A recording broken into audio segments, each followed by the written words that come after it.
ॐ नमो भगवते रुद्राय नमस्ते रुद्रमन्यव उतोत इषवे नमः नमस्ते अस्तु धन्वने बाहुभ्यामुत ते नमः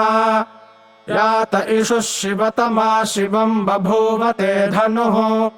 शिवा शरव्या यातवतया नो रुद्रमृडया याते रुद्रशिवा तनोरघोरा पापकाशिनी तया नस्तनुवाशन्तमया गिरिशन्ताभिचाकशीः यामिषुङ्गिरिशन्तहस्ते बिभर्ष्यस्तवे शिवाङ्गिरित्रताम् कुरु माहि गुंसेः पुरुषम् जगत् शिवेन वचसा त्वा गिरिशाच्छावदामसि यथा नः सर्वमिज्जगत यक्ष्मगुं सुमना असत् अध्यवोचदधिवक्ता प्रथमो दैव्योऽभिषक्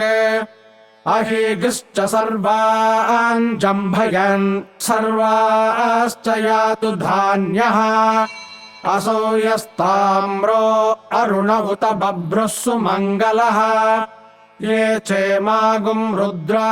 अभितो दिक्षुः श्रिताः सहस्रशो वैशागुं हेडयीमहे असौ यो वसर्पति नीलग्रीवो विलोहितः उतैनं गोपा अदृशन्नदृशन्नुदहार्यः उतैनं विश्वा भूतानि सदृष्टो मृडयातिनः नमो अस्तु नीलग्रीवाय सहस्राक्षाय मीढुषे अथो ये अस्य सत्त्वानो हन्तेभ्यो करन्नमः प्रमुञ्च धन्वनस्त्वमुभयोरार्त्नियोर्ज्याम् याश्च ते हस्त इषवः पराता भगवो वप अवतत्य धनुस्त्वगुं सहस्राक्षशते शुधे निशीर्य शल्यानाम् मुखा शिवो नः सुमना भव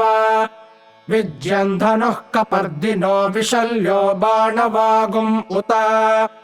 अनेशन्नस्येषव आभुरस्य निषङ्गतिः याते हेतिर्मीढुष्टमहस्ते बभूवते धनुः तयास्मान् विश्वतस्त्वमयक्ष्मया परिभुज नमस्ते अस्त्वायुधाय नातताय धृष्णवे उभाभ्यामुत ते नमो बाहुभ्याम् तव धन्वने परिते धन्वनो हेतिरस्मान् वृणक्तु विश्वतः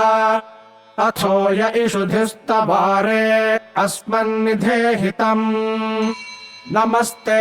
अस्तु भगवन् विश्वेश्वराय महादेवाय त्र्यम्बकाय त्रिपुरान्तकाय त्रिकाग्निकालाय कालाग्निरुद्राय नीलकण्ठाय मृत्युञ्जयाय सर्वेश्वराय सदाशिवाय श्रीमन्महादेवाय नमः।